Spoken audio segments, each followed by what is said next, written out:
আজ আমরা English গ্রামারে narration সম্পর্কে আলোচনা করব। ন্যারেশন একটা কঠিন একটা টপিক গ্রামারে, অনেকে এটা বুঝতে পারে না। যাই হোক, আমরা কিভাবে এটা শিখতে পারি বা কিভাবে এটা আমরা মনে রাখতে পারি তা নিয়ে আলোচনা করব। দেখো, তার আগে আমরা বেশ কয়েকটা নিয়ম জেনে নেব, অর্থাৎ ন্যারেশন সম্পর্কে একটু জেনে নেব। দেখো, ন্যারেশন চেঞ্জ, ন্যারেশনের বাংলা হচ্ছে উক্তি, চেঞ্জ মানে হচ্ছে পরিবর্তন, অর্থাৎ উক্তির পরিবর্তন। অর্থাৎ কোনো একটা স্পিচ আমি বললাম, সেটা অন্য কাউকে যদি বলা হয় তখনই সেটা ডাইরেক্ট স্পিচ থেকে ইনডাইরেক্ট স্পিচ হয়। অর্থাৎ ন্যারেশন চেঞ্জে বেশ কয়েকটা নিয়ম, দেখো 4টে নিয়ম এখানে আছে। এই 4টে নিয়ম আমরা প্রথমে জেনে নেব, ঠিক আছে? প্রথমে দেখো দেওয়া আছে ডাইরেক্ট স্পিচ থেকে ইনডাইরেক্ট স্পিচে পরিবর্তন করা হয়। সাধারণত কি হয়, ডাইরেক্ট স্পিচ দেওয়া থাকে, আমি একটা কোনো কথা বলছি, এটা হচ্ছে ডাইরেক্ট স্পিচ। আমার কথাটা আমি যাকে বলছি সেই যদি অন্য কাউকে বলে, সেটা হচ্ছে ইনডাইরেক্ট স্পিচ। অর্থাৎ আমি সরাসরি যখন কোনো কথা বলছি সেটা ডাইরেক্ট স্পিচ, এবং আমার কথাটা যখন অন্য কেউ বলছে শুনে, তখন সেটা কিন্তু ইনডাইরেক্ট স্পিচ হয়ে যাচ্ছে, ঠিক আছে? অর্থাৎ ডাইরেক্ট স্পিচ থেকে ইনডাইরেক্ট স্পিচের পরিবর্তন হয়। নেক্সট আগে দেখো, অর্থে কোনো পরিবর্তন হয় না। Meaning should be kept unchanged, অর্থাৎ মিনিংকে অপরিবর্তন রাখতে হবে। অর্থাৎ অর্থের কোনো পরিবর্তন হবে না, শুধু গঠনের পরিবর্তন হবে, অর্থাৎ স্ট্রাকচার এর শুধুমাত্র গঠনগত পরিবর্তন হবে। 3 নম্বরে আছে দেখো, প্রোনাউনের পরিবর্তন হয়। অর্থাৎ ডাইরেক্ট স্পিচে যে প্রোনাউন থাকে, সেই ডাইরেক্ট স্পিচের প্রোনাউন ইনডাইরেক্ট স্পিচে কিন্তু পরিবর্তন করা হয়। কিভাবে পরিবর্তন হয় আমরা পরে আলোচনা করছি। নেক্সট আছে দেখো, লিঙ্কার্স। অর্থাৎ ডাইরেক্ট স্পিচ থেকে যখন ইনডাইরেক্ট স্পিচে যায়, তখন বিভিন্ন লিঙ্কার্স আমরা ব্যবহার করি, সংযোজক শব্দ, যেমন ব্যাট, অথবা আর কি ব্যবহার করি, ইফ, অবলিক দিয়ে আছে হয়েদার, হয় ইফ অথবা হয়েদার। নেক্সট আছে WH words, who, which, what, where, how ইত্যাদি। তারপরে আছে টু। এই 4 ধরনের লিঙ্কার্স আমরা ন্যারেশন চেঞ্জে ব্যবহার করে থাকি। নেক্সট আছে দেখো, এটা খুব ইম্পর্টেন্ট, বেশ কিছু ডাইরেক্ট স্পিচে বেশ কিছু ওয়ার্ড থাকবে, ঠিক আছে? এই ওয়ার্ডগুলো ইনডাইরেক্ট স্পিচে কিন্তু পরিবর্তন হয়। কি কি ওয়ার্ড আছে দেখো, ফার্স্টে আছে অ্যাগো। অ্যাগোটা চেঞ্জ হয়ে কি হয়, বিফোর হয়। নাও, নাও থাকলে কি হয়, দেন হয়, THEN। হিয়ার, HER, হিয়ার থাকলে কি হয়, দেয়ার, THERE। দিস থাকলে কি হয়, that, THAT। THEAC, this, this থাকলে কি হয়, দিস থাকলে দোষ হয়, দিস, THEAC। দিস মানে এইগুলি, দিস, THIS, দিস, এর বহুবচন হচ্ছে দিস, THEAC। দিস মানে এইগুলি, দিস থাকলে হয় দোষ, THOAC, ওইগুলি। দাস থাকলে কি হয়, দ্যাট ওয়ে অথবা সো, দ্যাট ওয়ে অথবা সো। নেক্সট আছে দেখো, টুডে থাকলে কি হয়, টুডে থাকলে ইনডাইরেক্ট স্পিচে দ্যাট ডে হয়। টুনাইট, দ্যাট নাইট হয়। টুমরো থাকলে কি হয়, দ্য নেক্সট ডে। ইয়েস্টারডে থাকলে কি হয়, দ্য প্রিভিয়াস ডে হবে।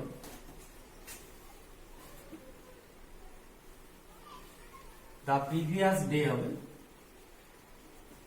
আর লাস্ট নাইট থাকলে কি হয়, the previous night. Last night থাকলে হয় দ্য প্রিভিয়াস নাইট। আর কাম থাকলে কি হয়, গো। ঠিক আছে? অর্থাৎ এইটা কিন্তু অবশ্যই ভালোভাবে মনে রাখতে হবে, ঠিক আছে? এইটা অবশ্যই মনে রাখতে হবে, কারণ এই ওয়ার্ডগুলোর অবশ্যই পরিবর্তন হয়, এবং ইনডাইরেক্ট স্পিচে কিন্তু পরিবর্তন হয়। ডাইরেক্ট স্পিচে এদিকে যেগুলো ডাইরেক্ট স্পিচে থাকবে, আর ইনডাইরেক্ট স্পিচে কিন্তু এদিকে গুলো থাকবে, ঠিক আছে? এবারে দেখো, আমরা প্রত্যেকটা স্টেপ বাই স্টেপ আলোচনা করব, প্রত্যেকটা নিয়ম সম্পর্কে জানার চেষ্টা করব।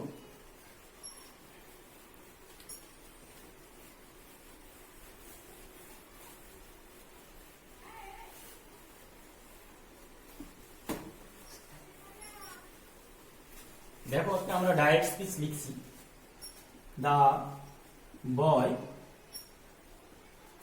সেড, কমা করেছেন, I am reading now.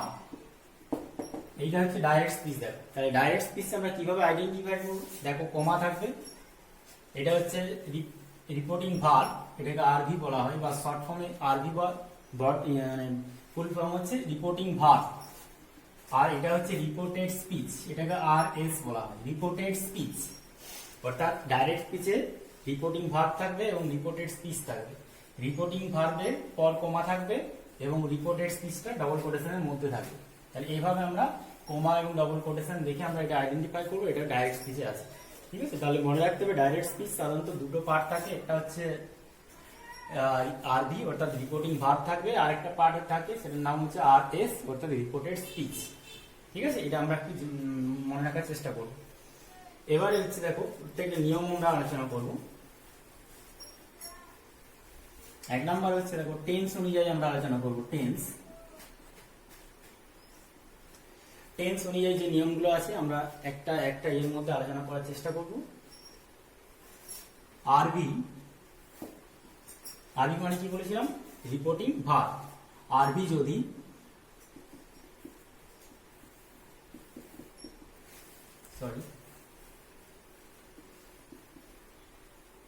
Past টেন্সে থাকে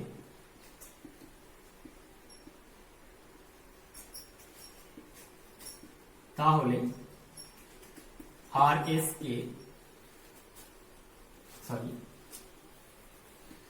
এবং রিপোর্টেড স্পিচ যদি প্রেজেন্ট টেন্সে থাকে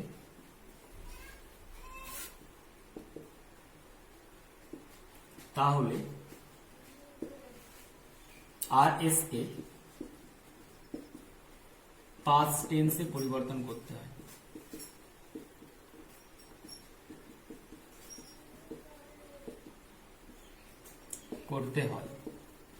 ঠিক আছে, কে পাস্ট টেন্সে পরিণত করতে হয়। অর্থাৎ যদি রিপোর্টিং ভার্ব পাস্ট টেন্সে থাকে এবং রিপোর্টেড স্পিচ যদি প্রেজেন্ট টেন্সে থাকে তাহলে কে অর্থাৎ রিপোর্টেড স্পিচকে পাস্ট টেন্সে পরিবর্তন করতে হয়। দেখো এক্সাম্পল দেখো, তাহলে ব্যাপারটা আরো ক্লিয়ার হয়ে যাবে।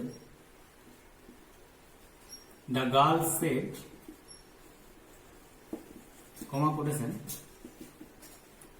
I am very happy today. এখানে দেখো রিপোর্টিং ভার্ব, এটা হচ্ছে রিপোর্টিং ভার্ব, এটা কি ফর্মে আছে? কি টেন্সে আছে? সেড আছে, অর্থাৎ পাস্ট টেন্সে আছে। সেড পাস্ট ফর্ম সেড, তাহলে এটা হচ্ছে পাস্ট টেন্সে আছে। এদিকে দেখো অর্থাৎ রিপোর্টেড স্পিচ, এটা হচ্ছে রিপোর্টেড স্পিচ, এটা কোন টেন্সে আছে? দেখো অ্যাম আছে, অর্থাৎ এটা প্রেজেন্ট টেন্সে আছে। তাহলে এইটাকে পাস্ট টেন্সে পরিবর্তন করব। তাহলে কিভাবে আমরা যদি আনসারটা করার চেষ্টা করি, কি হবে? The girl said that. দেখো আমরা বলেছিলাম যে ডাইরেক্ট স্পিচ থেকে ইনডাইরেক্ট স্পিচে পরিবর্তন করার সময় দ্যাট যোগ করা হয়। এছাড়া অনেক লিঙ্কার আছে, কিন্তু এখানে দ্যাট যোগ করতে হবে। দ্যাট, আইটা প্রোনাউনের পরিবর্তন হবে। আই মানে কাকে ইন্ডিকেট করছে? এখানে আই মানে দ্য গার্লকে ইন্ডিকেট করছে। মেয়ে কি বলেছিল? আমি মানে দ্য গার্লকে রেফার করছে আই। ঠিক আছে, আই কাকে রেফার করছে? দ্য গার্লকে। তাহলে কি হবে? সি। এবার এটার পাস্ট টেন্স হয়ে যাবে am is, be verb am is are. এর পাস্ট ফর্ম করলে কি হবে? ওয়াজ কিংবা ওয়ে। সি এর পরে ওয়াজ বসবে। She was very happy today থাকলে কি হয়? That day. ইনডাইরেক্ট স্পিচে, ডাইরেক্ট স্পিচে টুডে থাকবে এবং ইনডাইরেক্ট স্পিচে সেটা কি হবে? দ্যাট ডে হয়ে যাবে। তাহলে বুঝতে পারলাম। এটাকে সহজভাবে মনে রাখার জন্য আমি একটা লিস্ট দিচ্ছি, এটা মনে রাখার চেষ্টা করবে সহজভাবে মনে রাখার জন্য। ঠিক আছে, সিম্পল প্রেজেন্ট থাকলে কি হবে? সিম্পল প্রেজেন্ট যদি থাকে, ঠিক আছে, অর্থাৎ যদি ডাইরেক্ট স্পিচ যদি সিম্পল প্রেজেন্ট থাকে তাহলে ইনডাইরেক্ট স্পিচ কি হবে? অর্থাৎ ডাইরেক্ট স্পিচ যদি সিম্পল প্রেজেন্ট থাকে, ইনডাইরেক্ট স্পিচে যদি সিম্পল প্রেজেন্টে থাকে তাহলে কোনো পরিবর্তন হবে না। ঠিক আছে, এটা এভাবে মনে রাখার চেষ্টা করবেন।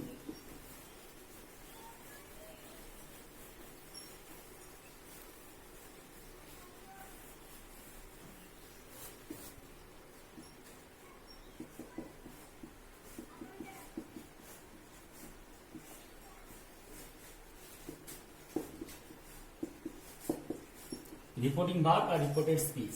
যদি রিপোর্টিং ভার্ব পাস্টে থাকে তাহলে রিপোর্টেড স্পিচ কি হবে? পাস্টে পরিবর্তন করতে হবে। রিপোর্টিং ভার্ব যদি প্রেজেন্ট থাকে, ঠিক আছে, তাহলে এটাও কিন্তু প্রেজেন্ট হবে।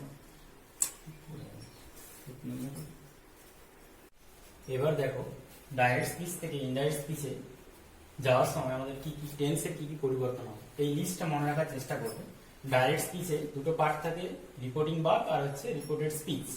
রিপোর্টিং ভার্ব যদি প্রেজেন্ট টেন্সে থাকে এবং রিপোর্টেড স্পিচও যদি প্রেজেন্ট টেন্সে থাকে তাহলে ইনডাইরেক্ট স্পিচের রিপোর্টেড স্পিচের স্পিচটাকে প্রেজেন্ট টেন্সে রাখতে হবে। মনে রাখতে হবে প্রেজেন্ট টেন্স মানে হচ্ছে প্রেজেন্টের যে কোনো simple present tense, present continuous, present perfect continuous, প্রত্যেকটাই কিন্তু একই নিয়ম।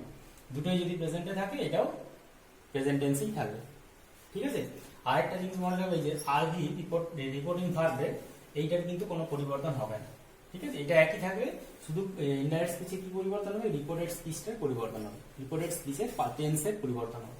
এবার দেখো যদি প্রেজেন্ট থাকে, রিপোর্টিং ভার্ব যদি প্রেজেন্ট থাকে এবং রিপোর্টেড স্পিচে যদি ফিউচার থাকে তাহলে কিন্তু টেন্সের কোনো পরিবর্তন হবে না, অর্থাৎ রিপোর্টিং ভার্ব প্রেজেন্ট থাকবে আর রিপোর্টেড স্পিচটাও ফিউচারে থেকে যাবে। ঠিক আছে, ইনডাইরেক্ট স্পিচ করার সময় একই রকম ভাবে যদি ফিউচার থাকে রিপোর্টিং ভার্ব, রিপোর্টেড স্পিচ যদি প্রেজেন্ট থাকে তাহলে টেন্সের পরিবর্তন হবে না, শুধুমাত্র লিঙ্কার বসে যাবে একটা দেয়। এবার দেখো যদি ফিউচার থাকে দুটোই, রিপোর্টিং ভার্ব ফিউচার, রিপোর্টেড স্পিচে যদি ফিউচার থাকে তাহলেও টেন্সের পরিবর্তন হবে না, যা আছে তাই বসবে। এবার দেখো সিম্পল পাস্ট টেন্স যদি রিপোর্টিং ভার্ব যদি সিম্পল পাস্ট টেন্সে থাকে অর্থাৎ তাহলে এবং রিপোর্টেড স্পিচ যদি রিপোর্টিং ভার্ব যদি সিম্পল পাস্ট এবং রিপোর্টেড স্পিচ যদি প্রেজেন্ট টেন্সে থাকে তাহলে এই প্রেজেন্ট টেন্সটা সিম্পল প্রেজেন্ট টেন্সটা কি হবে, সিম্পল পাস্ট টেন্স হয়ে যাবে। ঠিক আছে, এটা প্রেজেন্টটা রিপোর্টেড স্পিচের ক্ষেত্রে কিন্তু পরিবর্তন হবে, অর্থাৎ সিম্পল প্রেজেন্ট টেন্সটা কি হবে, সিম্পল পাস্ট টেন্স হবে, এটা একই থাকবে।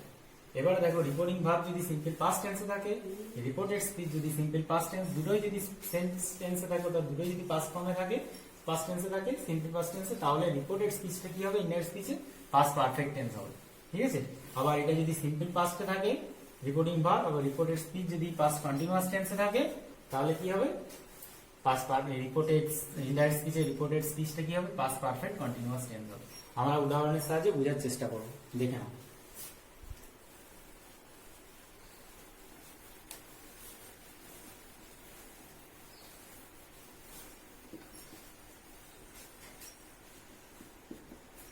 The boy says S-A-Y-S, comma, quotation, I read English every day.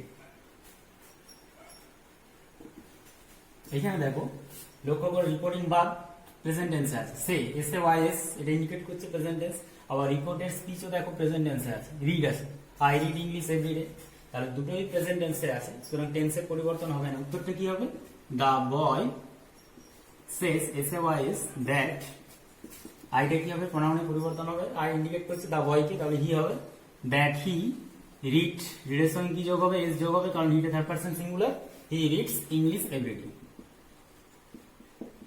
English everyday. ঠিক আছে, মনে রাখতে হবে ইনডাইরেক্ট স্পিচে কিন্তু এই কমা আর কোটেশনটা কিন্তু উঠে যায়, দেখো এখানে কিন্তু কমাটা উঠে যাচ্ছে, লিঙ্কার বসছে এবং এদিকে কোটেশনটাও রিপোর্টেড স্পিচের কোটেশনটাও পুরোপুরি উঠে যাচ্ছে। আরেকটা উদাহরণ দেখো, একটা হলো আরেকটা উদাহরণ দেখো, the girl said, comma quotation, I am playing নাও।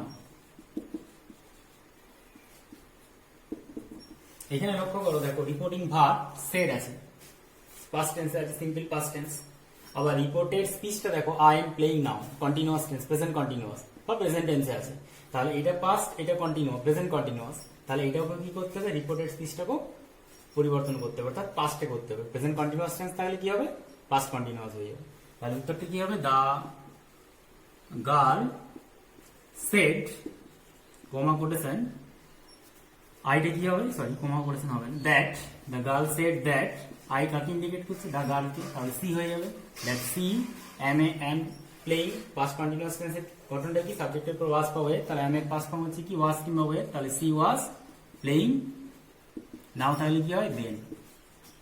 ঠিক আছে, তাহলে এটা রিপোর্টিং ভার্ব যদি পাস্টে থাকে এবং রিপোর্টেড স্পিচ যদি প্রেজেন্টে থাকে তাহলে এটাকেও পাস্ট ফর্মে পরিবর্তন করতে, সিম্পল প্রেজেন্ট থাকলে simple past, simple present continuous থাকলে past continuous, present perfect continuous থাকলে পাস্ট পারফেক্ট কন্টিনিউয়াস টেন্স হয়। এবার দেখো আরেকটা উদাহরণ,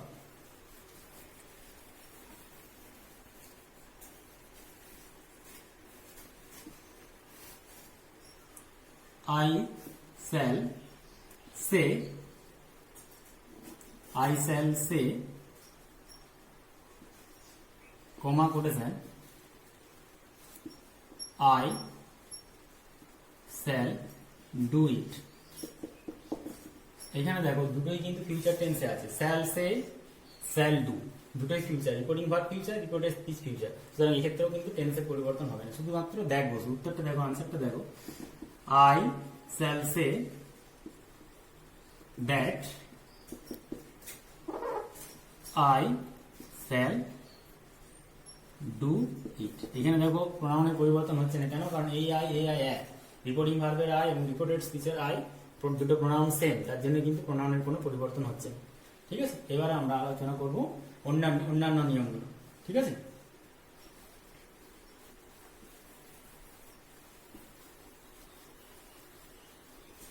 প্রথমে আমরা আলোচনা করব ইন্টারোগেটিভ সেন্টেন্স।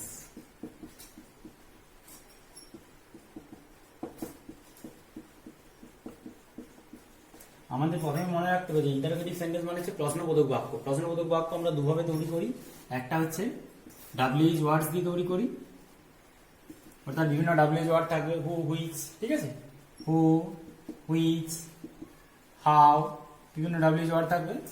আর একটা হচ্ছে ইয়েস নো কোশ্চেন। ঠিক আছে, ইয়েস নো কোশ্চেন।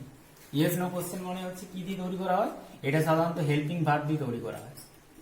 হেল্পিং কোনো ডাব্লিউএইচ ওয়ার্ড থাকবে না, হেল্পিং ভার্ব দিয়ে তৈরি করা হয়, অর্থাৎ অ্যাম, ইজ, আর, অ্যাম, ইজ, আর, তারপরে হচ্ছে হ্যাজ, হ্যাড ইত্যাদি এসব দিয়ে তৈরি করা হয়। এবার দেখো কিভাবে আমরা একটা উদাহরণ নিচ্ছি, তাহলে ব্যাপারটা আর ক্লিয়ার আসবে। দেখো একটা এক্সাম্পল নাও, নিলে আর ব্যাপারটা ক্লিয়ার আসবে।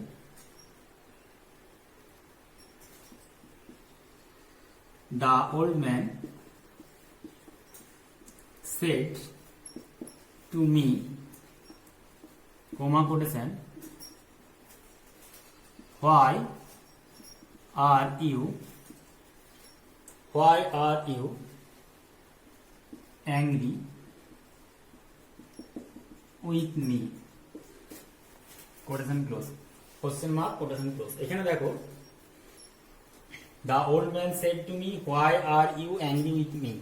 এখানে দেখো why দিয়ে স্টার্ট হচ্ছে, এটা ঠিক আছে, ইন্টারোগেটিভ সেন্টেন্সটা স্টার্ট হচ্ছে why দিয়ে, এটা ডাব্লিউএইচ ওয়ার্ড।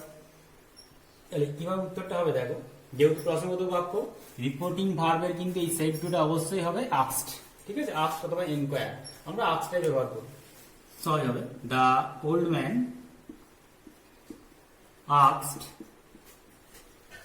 মনে রাখতে হবে প্রশ্নবোধক বাক্যে কিন্তু কখনোই লিঙ্ক আর দ্যাট বসবে না। যদি ডাব্লিউএইচ ওয়ার্ড থাকে তাহলে ডাব্লিউএইচ ওয়ার্ড বসবে, আর যদি হেল্পিং ভার্ব দিয়ে প্রশ্নবোধক বাক্যটা শুরু হয় তাহলে কি হবে, ইফ অথবা ওয়েদার বসবে।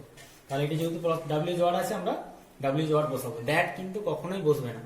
তাহলে the old man asked why.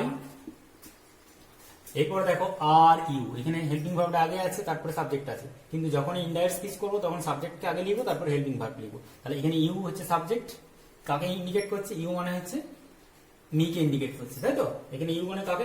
কেন তুমি, তুমি মানে এখানে মিকে ইন্ডিকেট করছে। তাহলে ইউ প্রোনাউনটার পরিবর্তন হয় কি হবে? I, why I.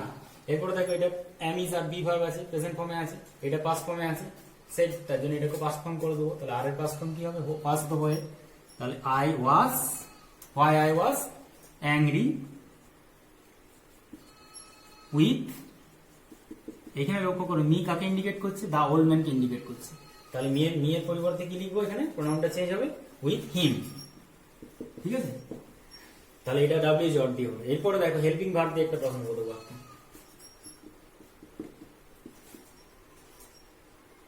The teacher said to the girl, comma quotation, the teacher said to the girl, are you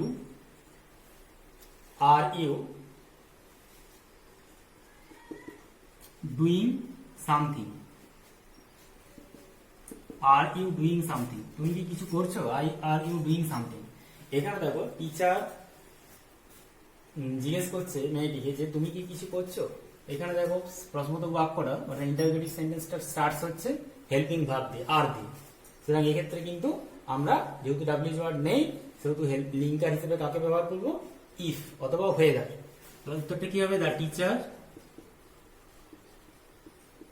set দিয়ে জায়গায় কি লিখবো? আস্কড। যেহেতু প্রশ্নবোধক বাক্য আস্কড অবশ্যই লিখতে হবে। আস্কড দ্য গার্ল, লিঙ্কার কি কোমাটা বাদ চলে যাচ্ছে, কোটেশনও বাদ চলে যাচ্ছে, লিঙ্কার কি ব্যবহার করব ইফ। ইফ ইউ কাকে ইন্ডিকেট করছে, ইউ মানে দ্য গার্লকে ইন্ডিকেট করছে, তাহলে কি হবে ইফ সি,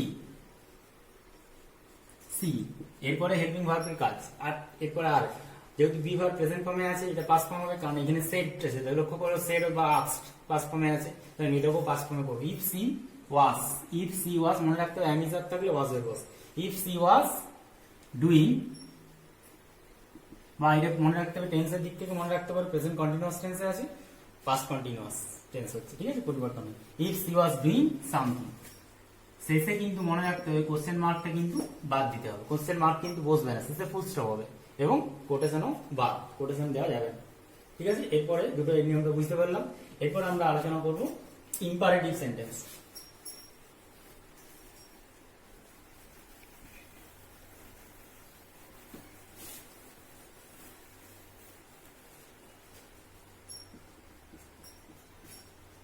ইম্পারেটিভ সেন্টেন্স মানে হচ্ছে কি আদেশ, অনুরোধ বা উপদেশমূলক বাক্য, ঠিক আছে।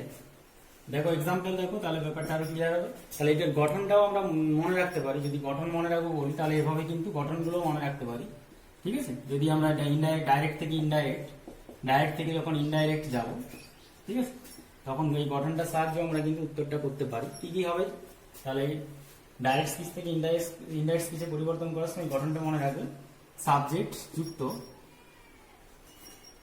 আস্কড অথবা অ্যাডভাইস পাবলিক রিকোয়েস্টেড অথবা অর্ডার। এই ক্ষেত্রে লিঙ্কার কি বসবে টু, ব্র্যাকেটে নট টু, যদি নেগেটিভ থাকে তাহলে নট টু হবে, মনে রাখবে নেগেটিভ হলে নট টু বসবে, টু ব্র্যাকেটের মধ্যে নট টু লিখলাম, কারণ নেগেটিভ যদি হয়, এটা যদি নেগেটিভ সেন্টেন্স হয় তাহলে আমরা নট টু ব্যবহার করব। যুক্ত মেন ভার্ব, যুক্ত অবজেক্ট, যুক্ত বাকি অংশ, মানে যদি কোনো তাকে রেস্ট, ঠিক আছে, যুক্ত রেস্ট, দা রেস্ট মানে বাকি অংশ, যুক্ত দা রেস্ট। দেখো একটু উদাহরণ নিলে একবারটা আরো ক্লিয়ার আসবে। এক্সাম্পল দেখে নাও একটা, দা boy said to me, comma quotation, please help me। এখানে দেখো প্লিজ হেল্প মি, এটা হচ্ছে ইম্পারেটিভ সেন্টেন্স, কি প্রকাশ করছে এটাতে, প্লিজ যেহেতু আছে এটা রিকোয়েস্ট বোঝাচ্ছে, অনুরোধ করছে, তাই তো। তাহলে আমরা এখানে কি লিখবো, সেটের জায়গায়, সেট এর জায়গায় কি লিখবো, রিকোয়েস্টেড, ঠিক আছে। তাহলে the boy requested me, please কিন্তু আর বসবে না, ঠিক আছে, প্লিজ যেহেতু রিকোয়েস্টেড বোঝাচ্ছে কিন্তু প্লিজটা কিন্তু আর বসবে না। তারপরে কি বসবে, এখানে মনে রাখতে হবে এরপরে অবজেক্টও থাকতে পারে, তারপরে টুটা বসবে, এখানে অবজেক্ট আছে দেখো, টু নিড অবজেক্ট, ঠিক আছে, তার জন্য অবজেক্ট বসছে, এখানে মনে রাখবে এটা অবজেক্ট একটা ব্যবহার করা যেতে পারে, অবজেক্ট যুক্ত, ঠিক আছে। তাহলে the boy requested me to help, HELP help. তাহলে এখানে মি বলতে কাকে বোঝাচ্ছে, এখানে কিন্তু মি বলতে দা বয়কে ইন্ডিকেট করছে, তার জন্য মি এর প্রোনাউন, এই মি প্রোনাউনটা চেঞ্জ হয়ে কি হবে, হিম, টু হেল্প হিম, ঠিক আছে। আর একটা উদাহরণ দেখো, দা টিচার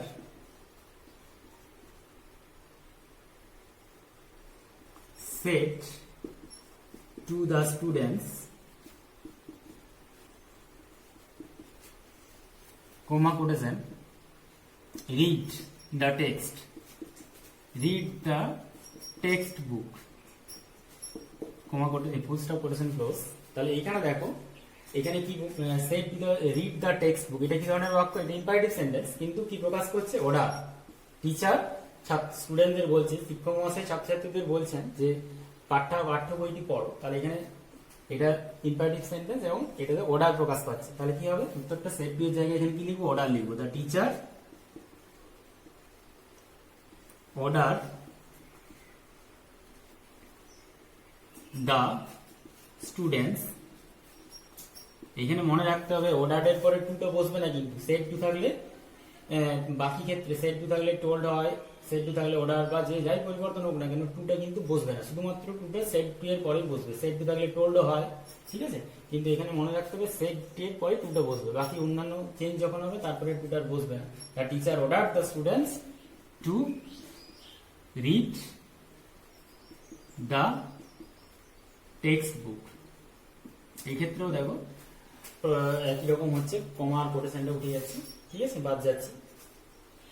এরকম ভাবে যদি এটা যদি নেগেটিভ সেন্টেন্স থাকে, যদি এটা যদি ডু নট থাকতো, do not read the text book, তাহলে আমরা কি ব্যবহার করতাম, নট টু, ঠিক আছে। যদি ডু নট যদি বলতো, এটা যদি রিড দ্য টেক্সট বুক না বলে do not read the text book থাকতো, তাহলে আমরা এটা not to read the text book লিখতাম। এবারে দেখো আর পরে নেক্সট নিয়ম,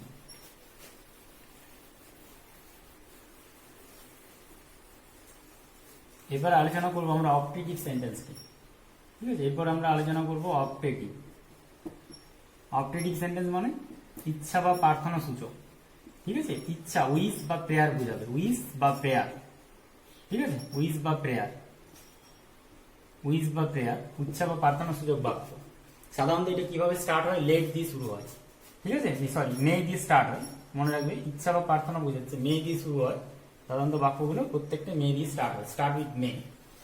দেখো একটা এরপরে গঠনটা এটা জেনে রাখা দরকার, যে কিভাবে যদি ডাইরেক্ট থেকে আমরা ইনডাইরেক্ট করি, যদি ডাইরেক্ট থেকে আমরা ইনডাইরেক্টে আসি, ঠিক আছে, তাহলে কি কি পরিবর্তন হবে। তাহলে গঠনটা আমরা জেনে নিই কি হবে। প্রথমে সাবজেক্ট বসবে যুক্ত উইস অথবা প্রেড, এটা মনে রাখবে, এটা ইনডাইরেক্টের ক্ষেত্রে কিন্তু, ঠিক আছে। ডাইরেক্ট স্পিচে দেওয়া থাকবে, যখন ইনডাইরেক্ট করবো তখন আমরা এই গঠনটা ব্যবহার করবো, ঠিক আছে। এই গঠনটা অ্যাপ্লিকেবল হবে যখন সাবজেক্ট যুক্ত উইস্ট অবলিক প্রেড, যেটা খুশি আমরা বসাতে পারি, হয় উইস্ট অথবা প্রেড। এরপরে কিন্তু কখনোই অবজেক্ট বসবে না, এরপরে সরাসরি কি বসবে, লিঙ্ক আর দ্যাট বসবে। ভুল করেও কিন্তু প্রেড বা উইস্টের পরে কোনো অবজেক্ট বসানো যাবে না, ঠিক আছে, অনেকে এটা ভুল করে। তাহলে উইস্ট অবলিক প্রেড যুক্ত দ্যাট যুক্ত সাবজেক্ট যুক্ত মাইট যুক্ত মেন ভার্ব যুক্ত অবজেক্ট, এটা হচ্ছে গঠন। একটা উদাহরণ দেখো তাহলে বুঝতে পারবেন। The old woman said to the girl, comma quotation, may God bless you, may God bless you। এখানে দেখো মে দিয়ে স্টার্ট হচ্ছে, ভগবান তোমায় আশীর্বাদ করুক। এখানে দেখো এটা হচ্ছে অপটেটিভ সেন্টেন্স, ইচ্ছা বা প্রার্থনা প্রকাশ করছে। তাহলে এইখানে দেখো যখন এটা ডাইরেক্ট স্পিচে আছে, এটা যখন ইনডাইরেক্ট করবো তখন কিন্তু এই উপরের এই গঠনটা আমরা ব্যবহার করবো। তাহলে এই ক্ষেত্রে সাবজেক্ট কি আছে, the old woman, the old woman, set দিয়ে পরিবর্তে কি বসবে, উইস অথবা প্রেড, আমরা যেটা খুশি ব্যবহার করবো, এখানে আমরা প্রেড ব্যবহার করবো, প্রেড। তারপরে কিন্তু এখানে দেখো অবজেক্ট আছে দা গার্ল, এই দা গার্লটা কিন্তু এখানে বসবে না, ঠিক আছে, কখনোই কিন্তু দা গার্ল বসবে না। দা গার্লটা আমরা কখন বসাবো, লিঙ্ক আর দ্যাট এর পরে বসাবো, প্রেড দ্যাট, দ্যাটটা এই পরে বসে যাবে, তারপরে আমরা দা গার্লকে বসাবো। দা গার্ল কিন্তু এখানে কাকে ইন্ডিকেট করছে সেই অনুযায়ী বসবে, ঠিক আছে। এখানে রিপোর্টের স্পিচে কাকে দা এখানে ইন্ডিকেট করছে, ইউ, তাহলে ইউ মানে হচ্ছে কাকে বোঝাচ্ছে, ইউ মানে দা গার্লকে রেফার করছে, তাহলে দা গার্ল কিন্তু এইখানে বসবে। তাহলে দ্যাট, এখানে সাবজেক্ট কি আছে, গড, তাহলে সাবজেক্ট বসালাম, ঠিক আছে, দ্যাট এর পরে গড। তারপরে মেয়ের পাস্ট ফর্ম কি হয়ে যাবে, মাইট। কেন মাইট হচ্ছে, কারণ এদিকে দেখো প্রেড আছে, পাস্ট ফর্ম আছে, তার জন্য এদিকে মেয়েটার পাস্ট ফর্ম মাইট হয়ে যাচ্ছে, দ্যাট গড মাইট ব্লেস। এরপর ইউ কাকে ইন্ডিকেট করছে, দা গার্ল, তাহলে এখানে কি হবে, ইউ এর জায়গায় দা গার্ল লিখবো, ব্লেস দা গার্ল, ঠিক আছে। এবার আমরা আলোচনা করব এক্সক্লেমেটরি সেন্টেন্স। এটা খুব ইম্পর্টেন্ট, এক্সক্লেমেটরি সেন্টেন্স।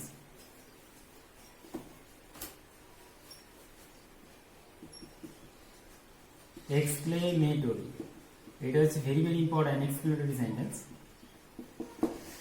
মানে হচ্ছে কি, এক্সক্লেমেটরি সেন্টেন্স মানে হচ্ছে আবেগ সূচক, আবেগ সূচক, ঠিক আছে, আবেগ সূচক বাক্য, অর্থাৎ যে বাক্যের মধ্যে আমরা হঠাৎ মনের কোনো আবেগকে প্রকাশ করি। সাধারণত এই বাক্যগুলো কিভাবে স্টার্ট হয়, বেশ কিছু আমরা ইন্টারজেকশন দিয়ে স্টার্ট করি, যেমন এলাস, ঠিক আছে, এলাস, হুররে, ফাই, হাস, হ্যালো, ঠিক আছে।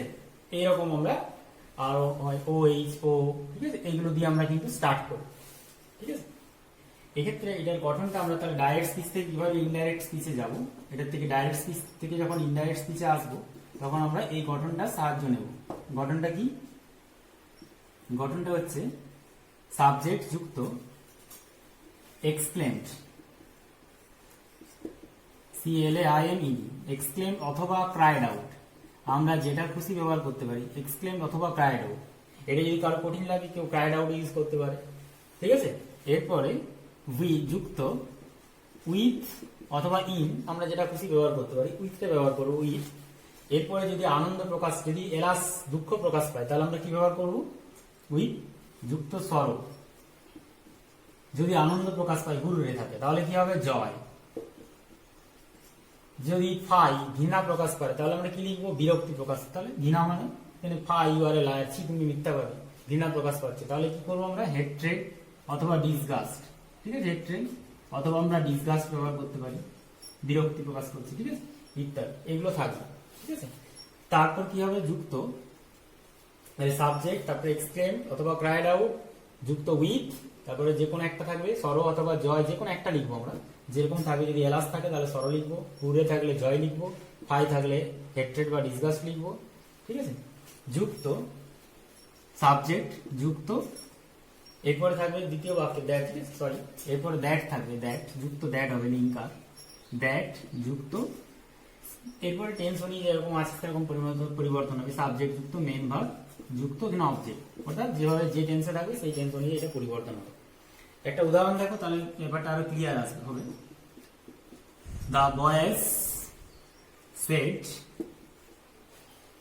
Coma quotation, hurray we have won the match, hurray we have won the match. তাহলে এইখানে দেখো এই হুররে প্রকাশ করছে, অর্থাৎ এটা ইন্ডিকেট করছে এটা কি আনন্দ প্রকাশ করছে, বা এটা হচ্ছে কি এক্সক্লেমেটরি সেন্টেন্স। তাহলে আমরা গঠন অনুযায়ী কি আছে, সাবজেক্টের পর কি আছে, এক্সক্লেম। তাহলে সাবজেক্ট কি আছে, দা বয়, দা বয়, তারপর কি হবে, দা বয়েজ, সরি, দা বয়েজ এক্সক্লেমড হবে। আমরা কিন্তু মনে রাখতে হবে এক্সক্লেম অথবা এটার পরিবর্তে আমরা কি ব্যবহার করতে পারি, ক্রাইড, ক্রাইড আউটও ব্যবহার করতে পারি, ঠিক আছে। আমরা এক্সক্লেম নাও লিখতে পারি, ক্রাইড আউটও ব্যবহার করতে পারি, হয় এক্সক্লেম কিংবা ক্রাইড আউট। তাহলে the boy exclaim with, with আছে, তারপরে কি সরো জয়, এটা কি প্রকাশ পাচ্ছে, হুররে আনন্দ প্রকাশ করছে, তার জন্য জয় লিখবো, উইথ জয়। দ্যাট উই কাকে ইন্ডিকেট করছে, দা বয়, বয়েজ কে ইন্ডিকেট করছে, তার জন্য দে হয়ে যাবে, দ্যাট দে। এবার লক্ষ্য করে হ্যাভ ওয়ান, প্রেজেন্ট পারফেক্ট টেন্সে আছে, পাস্ট পারফেক্ট টেন্স হবে, কারণ এদিকটা পাস্ট টেন্সে আছে, তাহলে এটাও প্রেজেন্ট ফর্মে আছে, প্রেজেন্ট টেন্সে আছে, তাহলে এটাকেও পাস্ট করবো, প্রেজেন্ট পারফেক্ট আছে তাহলে পাস্ট পারফেক্ট হবে। That they had won, they had won the match.